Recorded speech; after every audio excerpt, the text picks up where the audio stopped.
you very much for joining us at the last session of the day. We are officially the increasing need and value of long and short-term price forecasts. So I think to start off, I wanted to remind us of our favorite George Box quote, "All models are wrong, but some are useful." And I liked that. I think, we can all think about that in ourselves. One I heard yesterday, it's a little out of context, and of course sarcastic. The models are all right, but people must be irrational. So that was another good modeling quote. So I guess the other thing I want to do, so of the folks in the room, if you've ever run a production cost model, raise your hand. All right. So, okay. So now one, we know our crowd, but two, right. We all know that one of the outputs of production cost models, among many others, are prices. And I think we all sometimes look at them, we do analysis on them, but I don't think that makes us good price forecasters. And so that's one of the reasons I wanted to bring these folks up here, because I think a lot of us often think about the models and think about the inputs and the constraints and do a lot of that aspect.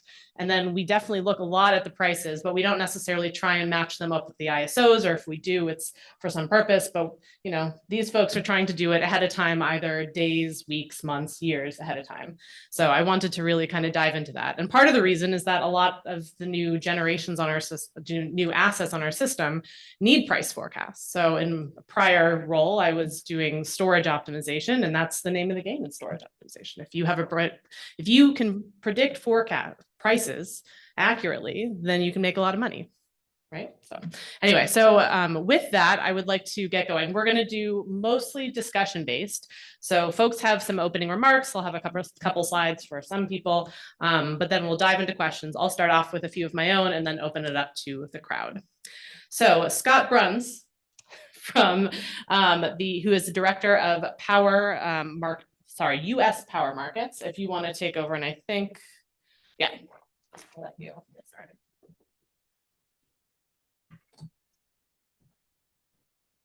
All right. Well, I struggled a little bit to figure out what I was going to say here, but instead of giving a lot of background on my company and its products, I was just going to tell you a little about what I do, what my history is, just to help frame questions for you, to me, to the audience, if you would like. So Scott Bruns, I spent most of my career as a power trader, short term, doing asset optimization, proprietary trading, CRRs, FTRs, point-to-point obligations, and doing very, very well to the point where a little company that I worked at, Direct Energy, was bought by NRG.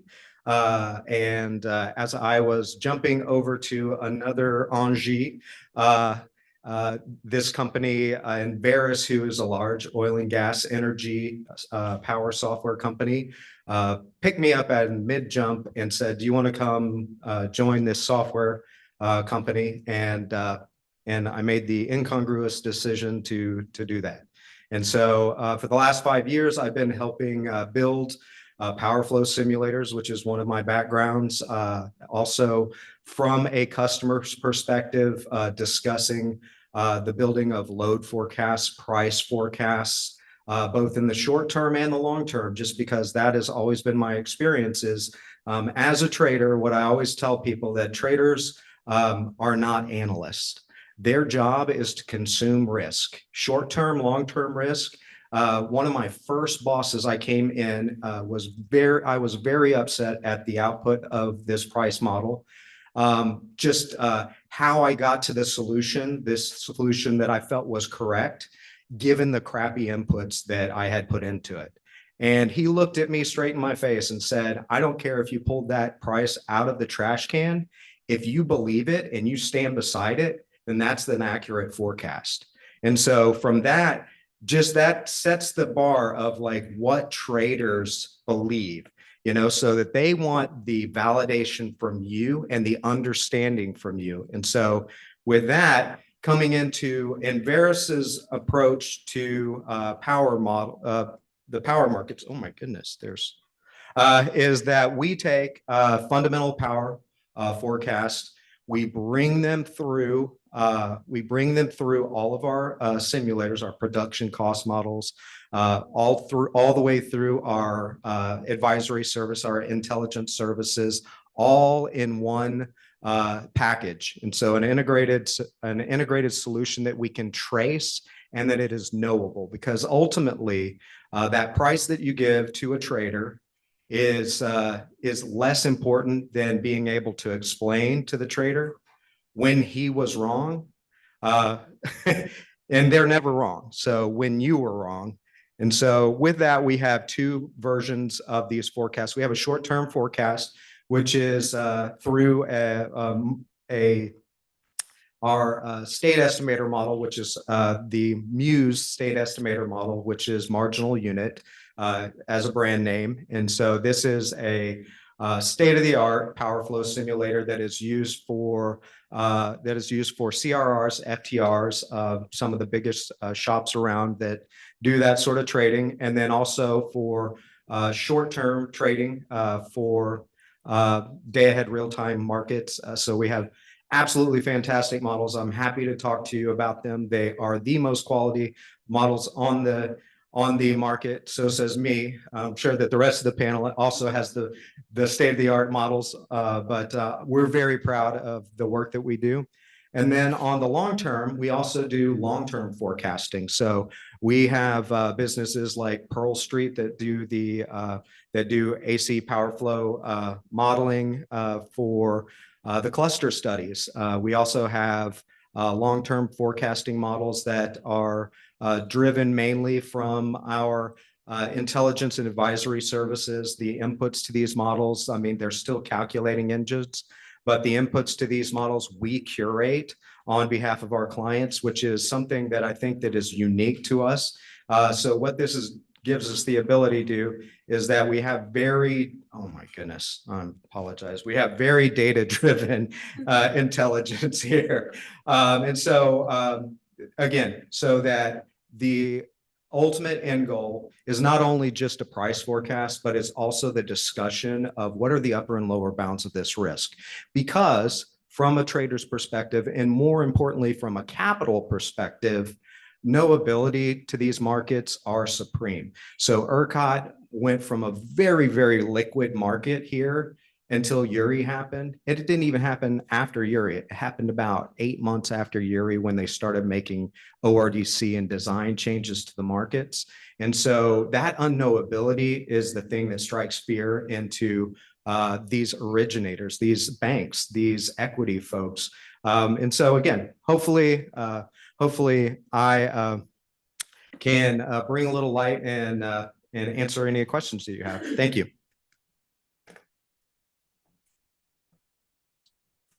All right, thank you very much. Next up, we have Jennifer Newman, who's Vice President of Research at Resurity. All right, thanks. Since Scott gave some background, I guess I can give some background about myself also. I came to power markets through meteorology. That's where my background is.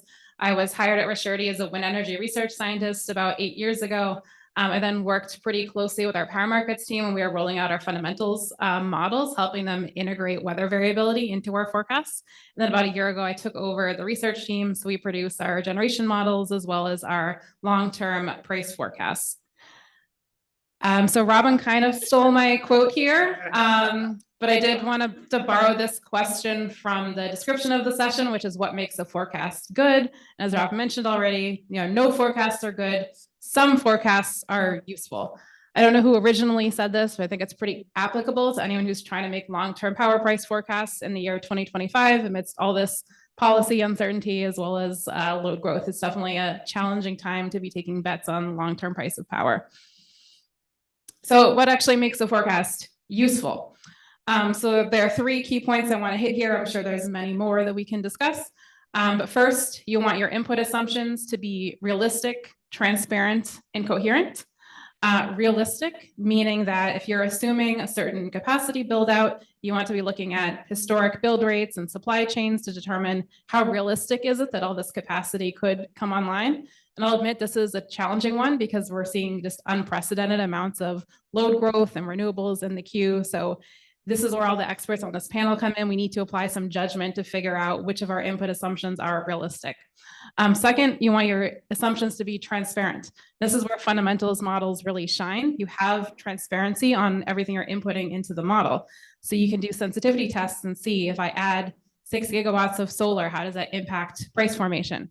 And then finally, you want your input assumptions to be coherent, meaning that you don't just independently put in all these sets of input assumptions, but you need to think about how they relate to each other. So if you're assuming some kind of load forecast to be true, you need to have a capacity forecast that supports that load forecast. Otherwise, you're going to get some really crazy prices coming out of your model. Second, for a forecast to be useful, the methodology needs to be well suited to the use case. So if you're trying to determine the merchant value of a solar project over a 20-year lifespan, fundamentals model is going to be pretty good at doing that. You probably don't want to be using a statistical model that's based on historical data to predict power prices 20 years from now. On the other hand, if you are a storage operator who's trying to optimize their day-ahead bidding schedule, you probably don't want to be using a fundamentals forecast that was run 2 months ago with gas prices from 2 months ago. You probably want something that's been trained on the last few days and something that's maybe more statistical or machine learning based. And then finally, a useful forecast has sensitivity to the key sources of uncertainty and variability. And just to kind of show how big this variability can be, this figure shows our forecast for ERCOT West going up to 2030. So the solid lines show the average P50 value across our baseline high gas and low gas scenarios, and the shading shows our P5, P95 range. So just kind of zeroing in on August of next year, you could have a mild summer with low gas prices and lots of wind and solar, and your average price of power could be about $30 a megawatt hour. So it's pretty low, but it could also go up to almost $280 a megawatt hour if you have higher than expected gas prices with high demand, lower than average wind speeds among heat wave. So there's a huge amount of variability here. That weather-driven variability is just going to increase the more renewables we add to our system. And it's really important to understand what that range of outcomes can look like so that you can plan for it, estimate your risk and uncertainty. Thanks. Thank you so much. Next up, we have Mackenzie Fowler, who is Director of Energy Modeling at Power Intel. And I think, perfect. Thanks for the place in your slide. All right. Oh, this is a little tall. Okay. I will also give a quick background. I don't have a slide on it, but my name is Mackenzie Fowler. I am with Power Intel. Power Intel is a startup. We've been around for a year and a half.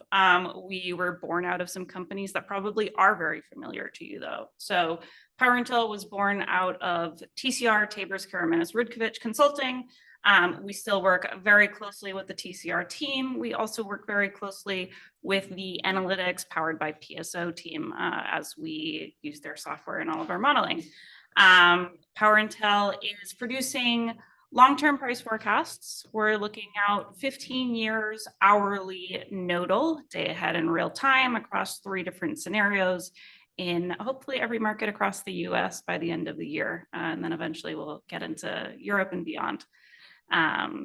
My background, I have been in production cost modeling and capacity expansion modeling since grad school quite a while ago. I've worked at utilities, consulting firms, and advisory service firms. So let's see. Okay.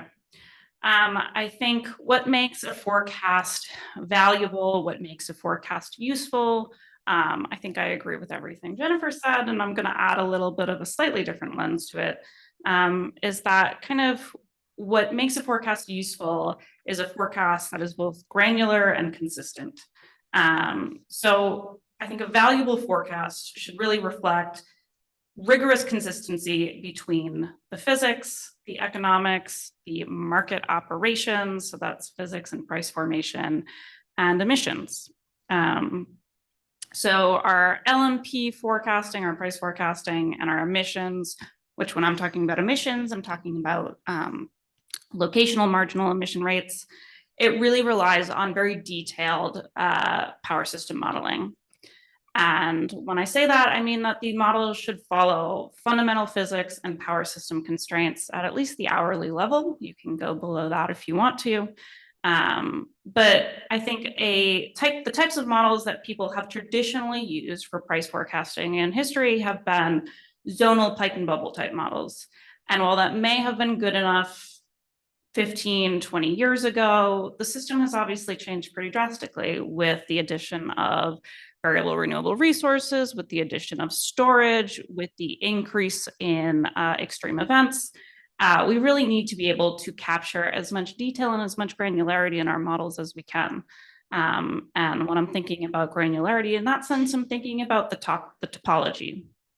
And I think, the last thing is when you're thinking about using forecasts, it's really important to use forecasts from a consistent source. And that means if you're thinking about using price forecasts, you should probably be using emissions forecasts that are built from the same models.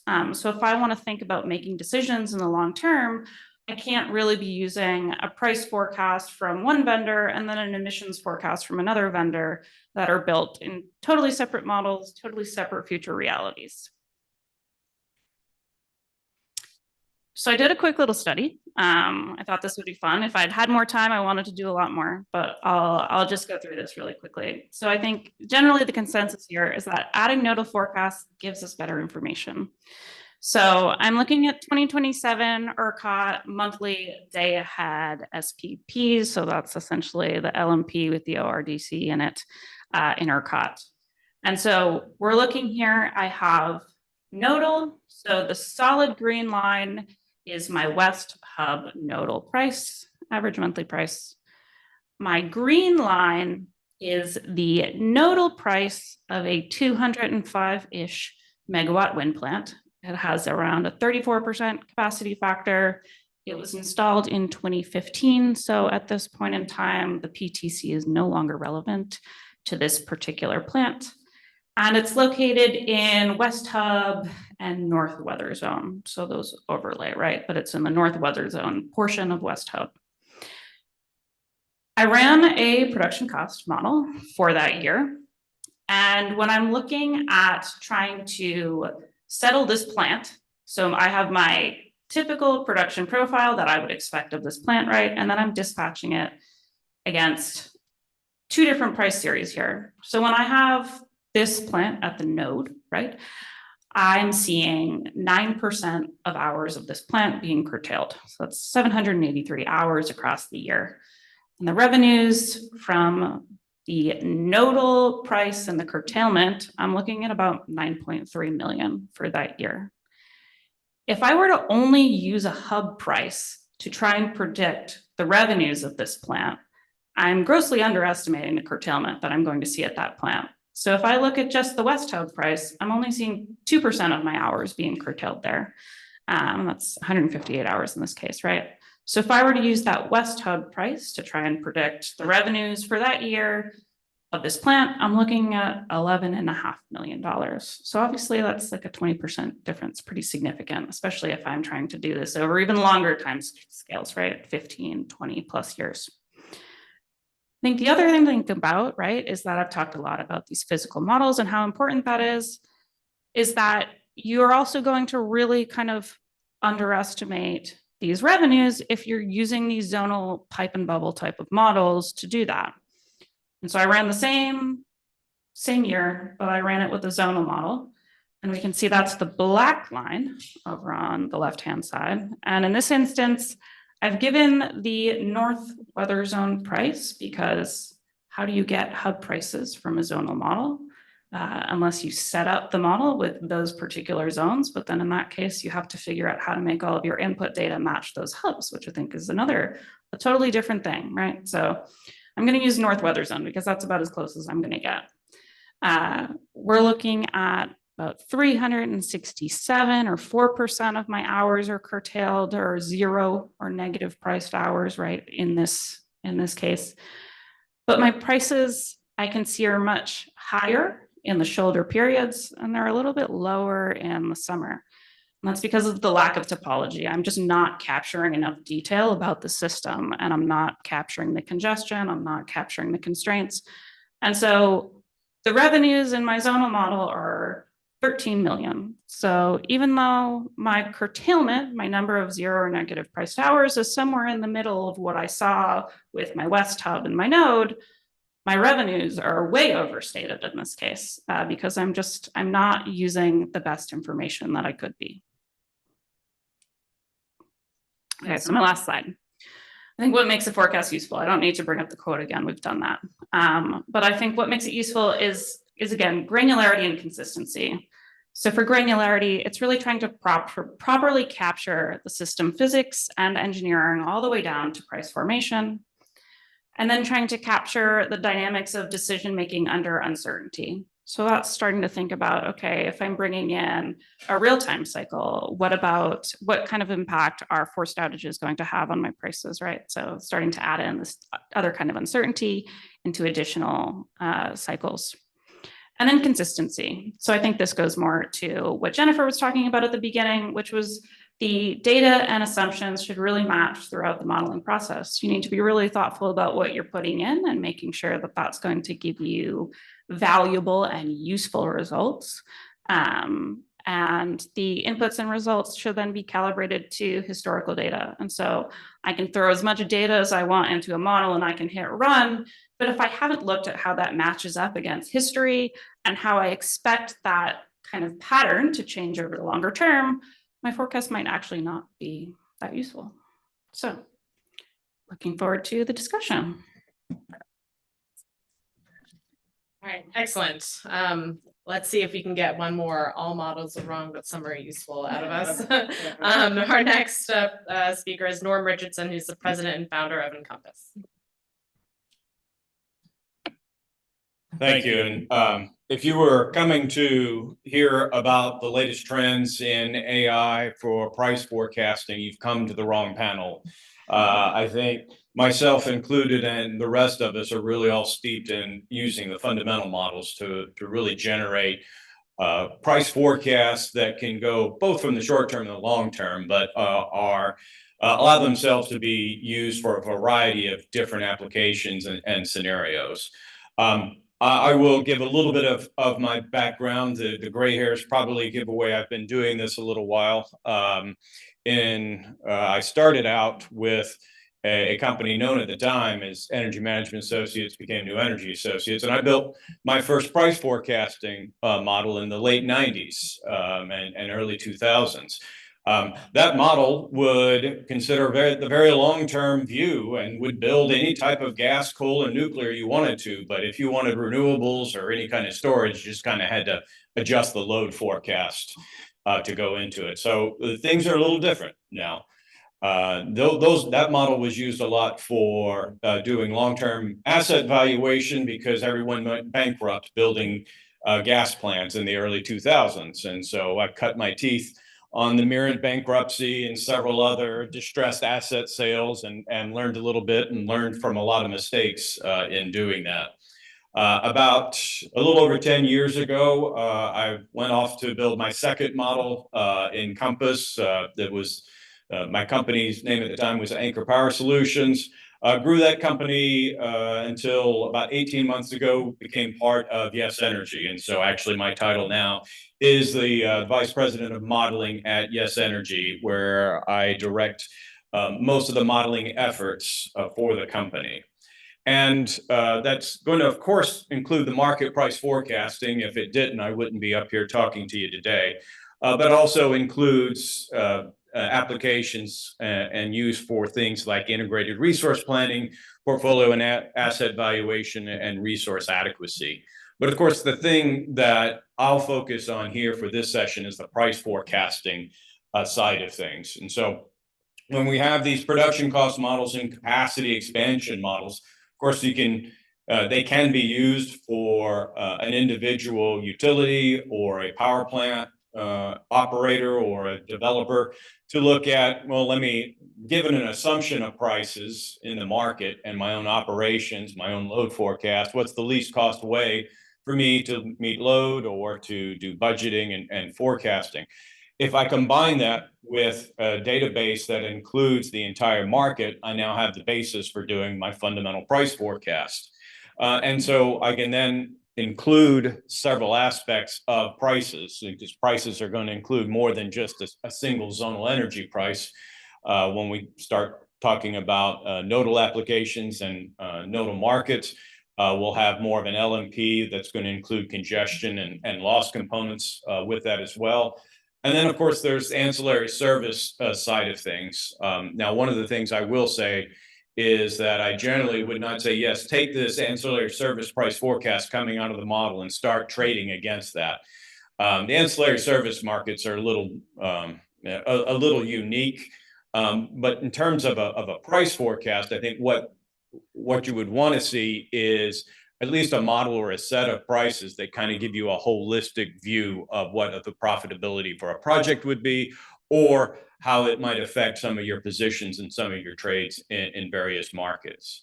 And then those are for more short term as well as going out. And then on the longer term, looking at what's the value of firm capacity, either as it's traded in some of the markets that have established capacity markets, or what's that bilateral value of capacity in other markets. And then as well, in addition to that, being able to determine what's a long-term value for the various environmental programs. So carbon prices under a carbon cap type of regime, as well as the value of future renewable portfolio standards or other type of requirements like that around those environmental programs. So generally, what I call long-term would be looking out around 30 years or so, and in many instances, trying to capture life cycle value of a new project coming online, or in the case of utilities, what their integrated resource plan requirements might dictate that they go out and look for. Generally, for a longer term view, I like to go back more towards a zonal representation of that. And so it is that ball and stick model we're talking about, but it's a lot of balls and a lot of sticks when we talk about the North American power grid. And this is gives you a little bit of a representation on that. So one of the key things in terms of being able to produce quality price forecasts is not only to have a quality model that will mimic what an ISO or a balancing authority will do in real time, or what planners will do, but it's also having the quality data to go along with that. And the key part of that is getting the supply side of it right, both for the existing as well as any potential new resources that are out there. And that's going to include their availability to go along with that, wind and solar profiles, as well as any type of availability outage rates, particularly for newer technologies, which may have more of a learning curve associated with them. There are, of course, the fuel price forecast and then a demand forecast, but an important part of that demand forecast is how much of that demand is going to be responsive to price. Traditionally, we would have just called that demand response, but of course now we have such an influx of not only data centers, but those that are specifically looking at crypto mining and become a lot more price responsive and can shed load very, very quickly if the prices start to go pretty high, and that's a significant impact. So having that holistic view of what the demand really looks like is going to really be an important part of those forecasts. And then the ancillary services, and of course, this is one area where the markets are continually evolving what those ancillary service requirements need to be, and then what the products themselves are going to be as well.